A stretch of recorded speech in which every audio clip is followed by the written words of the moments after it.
Sabi nila, Jinggoy, wala ka ng kaso basta kumalas ka lang dyan sa 13. Tako, ay mabigat. Ngayon, So nga yan. Ang lahat ng ito'y ginagawa nila para wasakin nila yung 13. Ano ang magiging dahilan dyan? Ano ang magiging resulta niyan kapag nawasak yung 13? Oho. Eh di sila na uli. O, ano ngayon ang mangyayari kapag sila na uli? Opo. Tatakpan na naman nila yung flood control investigation. Nako, na blue Doon lang tayo napupunta rito eh. Kailangan ipaalam natin sa mamamayan kung ano ang dinanas na Pressure? Ano ba? pressure ni Senador Jinggoy hanggang sa umabot nga siya sa ganyang kalagayan. So, may tumatawag po sa kanya, may kumakausap, personal, telepono, ganun po. Lahat ginagawa. Hindi lang pinapressure. Maski si Senator Joel, ganun din. Well, mainit na issue. Huwag ko nang patagalin, Sen. Ang ating mga kababayan ay nakatutok ngayon sa Sandigan Bayan sapagkat ang balita ko kanina ay nagpalabas na po ng warrant of arrest sa isa sa mga senador na kasama po ninyo sa majority, Sen. Senator Jinggoy Estrada. Totoo yan, Jen. Kanina ay pinaalam nga sa amin ng ating kasama, Senator Jinggoy, na Opo. yan nga po, nag-issue na ng warrant of arrest ang Sandigan Bayan. Ngunit ito'y tungkol sa isang graft case niya. Hindi pa po Ito itong plunder. hindi ito yung plunder, kaya dito ay pwede siyang makapagpiyansa para sa kanyang temporary Relief. liberty. Opo, pansamantalang kayaan. naman kanyang ginawa ngayong hapon dahil sinabi namin sa kanya, mabuti pa ay ikaw nang pumunta roon at magpiyansa ka na. Sapagkat hanggang alas 5 lang ata o alas 4 ang opisina ng ating Sandigan Bayan. So yun pala yung kalilina kasi akala namin, Sen, ang balita kanina ay plunder case. Kapag plunder kasi, Nobel recommended. So itong inilabas na warrant ay may kinalaman lang sa graft case po niya. Pinaghiwalay yata, Pinaghiwalay Jen, pala. sa mga kapatid. Ito ay ibang Kaso. Hindi, ibang division. Ibang division Iba-ibang to. division kasi ng Sandigan Bayan. Siguro ito isang division, pangalawa yung plunder, baka ibang division naman. Oho. Ayun. So, isa hong malinaw ha. Kaya ipinapakita natin yung video kanina sa Sandigan po yun, live mismo, available sapagkat ang naunang naglabas ng warrant ay itong kaso niya na may kinalaman sa graft, Sen. Pero Jen, hindi lamang yan ang gusto nating sabihin. Opo. Ang mas importante dito ay yung nagaganap sa likod ng pangyayari na yan. Bago sampahan si Senador Jinggoy ng kahit anong mga kaso, graft, plunder at kung ano-ano pa, at bago pa mag-issue ng warrant of arrest na kagaya nga ng nangyaring hapon na ito, Opo. baka hindi alam ng mga kababayan natin kung ano ang mga nangyayari sa likod bago naganap.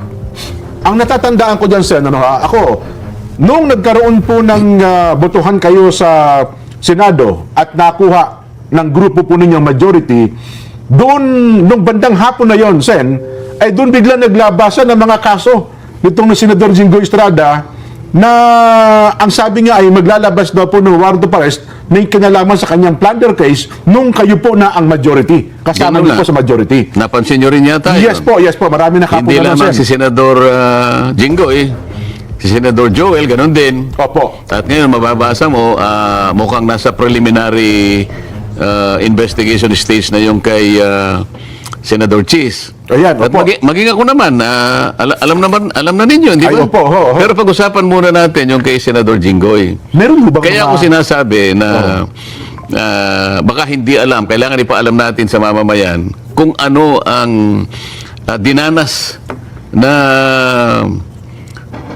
pressure? Ano ba? pressure ni Senador Jinggoy hanggang sa umabot nga siya sa ganyang kalagayan. Ganun mo. Baka kasi hindi naman nagsasalita si Senador Jinggoy. Talagang halos minuto, oras-oras, kinakausap siya na kumalas siya doon sa 13. So, may tumatawag po sa kanya, may kumakausap, personal, telepono, ganun po. Lahat ginagawa. Oho. Sabi nila, Jinggoy, napakasimple lang ng problema mo. Okay. Wala ka ng kaso basta kumalas ka lang dyan sa 13. Takbo, ay mabigat. Ngayon, Pressure nga yan. nakita mo naman, ginagawa nila lahat. Ang magagawa nila, Oho. magpe-press con sila kung anong nilalabas sa social media. Kanya 3 araw lang yan, 1 week lang yan, makukuha namin uli yan.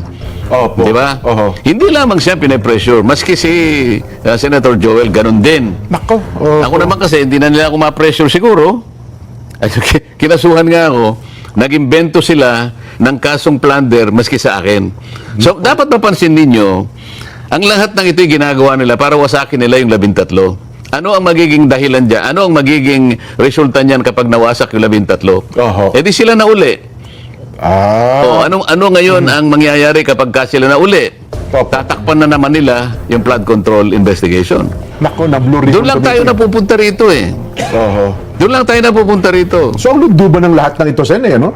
Ausapin ng flood control kasi mukhang natatakot silang may mabulgar o mabuyangyang sa likod nitong flood control issue na ito, flood control scandal. Hindi mo pa ba nakikita? Eh, parang doon nga po ang puntirya. Pero teka lang, bakit- Ayaw nila na magpatuloy yun. Oho. Ang isang pinakamabuting paraan para sa ganon ay hindi na matuloy yun, kinakailangan sila ang mayorya. Maagaw sa inyo. Eh ngayon, nagsisimula pa lang kami, di ba? Organization pa lang. Opo. Papunta pa lang kami.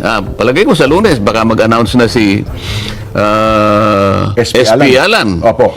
Magtawag na siya ng schedule ng Blue Ribbon. Mag-schedule na po.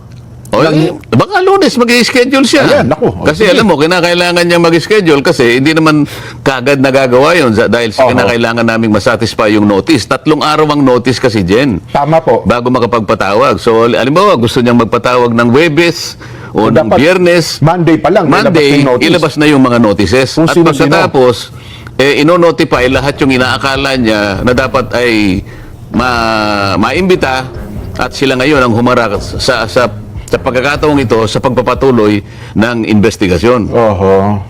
Nako. Balikan ko lang sa inyo kay Senator Jinggoy. Kaya pala nung kayo na maging majority, parang may lobas sa social media, ang pinapipili daw prinsipyo o plunder.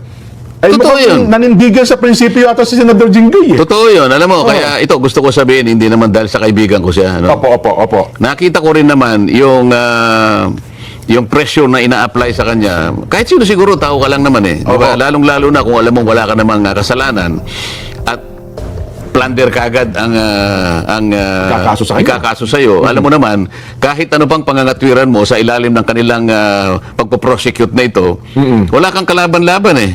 Opo. Wala kang kalaban-laban. Kapag pinail nila sa Sandigan Bayan, arestado ka kagad, kulong ka kagad, ganun Oho. kasimple. Ang mangyayari ron, nahiwalay nila sa amin, hindi siya makakapag-attend ng hearing. Opo. O yung mayorya, malulusaw nila. Yun ang kanilang